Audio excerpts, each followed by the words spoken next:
Ka pai ko te reihi, kauma iwa tēnei, mō ngā kōtiro pakeke I raro I te kauma iwa tau te pakeke. Waka kotahi 2.5 mita, kei te aratua rua ko te kura takiwa o Manganui o Wai. Manukura, Tauranga Girls College, Tamatea High School, kei te aratua 5. Raglan Area School, Pukekohe High School, Hamilton Girls High School, kei te aratua 8. Tauranga Girls College, kei te aratua 9. Kei te aratua Ngahuru Gisborne Girls High School, a te aratua Ngahuru Mātai ko Bay of Islands College. Ka mutu kei te aratua Ngahuru Mārua, te kura takiwa o Manganui o Wai.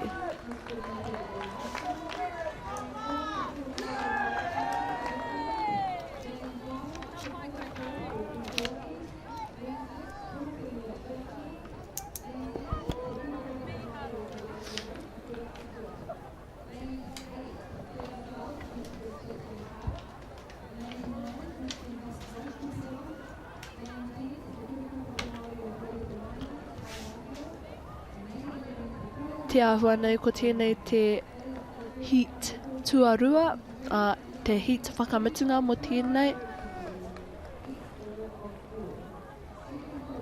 Kei te kite I te ara te kau ara ko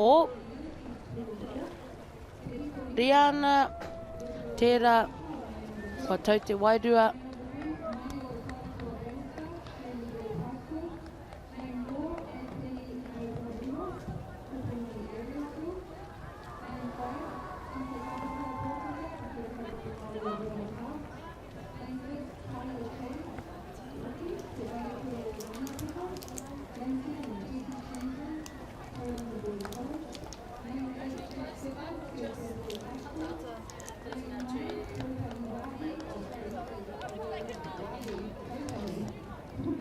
Ka pai, e tino kite ana I te tau o rātou wairua e te whānau.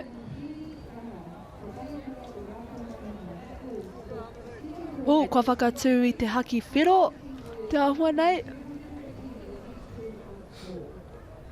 He tohu tērā me pātata ki te rārangi matua. Kua tū hoki te haki pango ko te āhua nei I whakawhiti e te hi.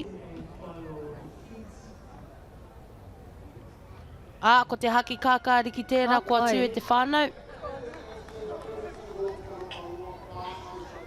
Ka kite kei te ara tua te kaumātahi Bay of Islands College tērā, ko ai tērā, ko Jessie Davis tērā, te miharo hoki.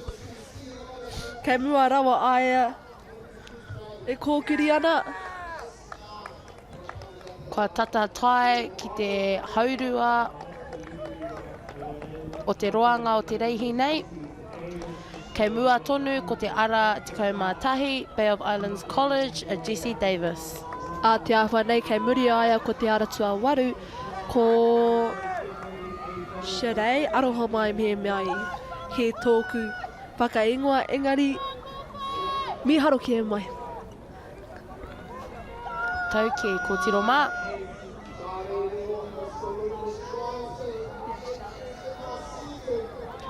Ara ko Jessie tērā e tino whakapaukaha ana kia toa I aia te reihi nei. Tau ke e hine.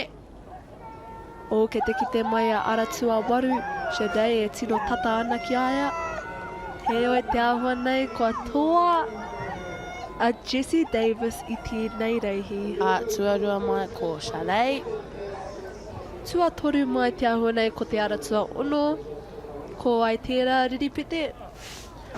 Ko Raglan Area School, ara ko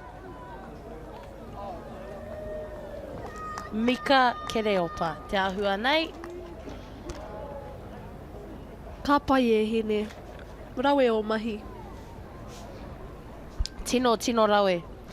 Tino rawe te kite I te makiu o te rangatahi e whakapeto ngoe ana I roto I enei mahi kia eke ke tua o angitu. Kia eke ki te karamata-matatanga o te rākau taumata. Kia whiti mai te kura Hawaii. Ana i te whakahoki ngā whakaaturanga e te iwi, mātaki mai. I te pātata o te reina, o te ara tua waru ki te tua ngahuru mātahi.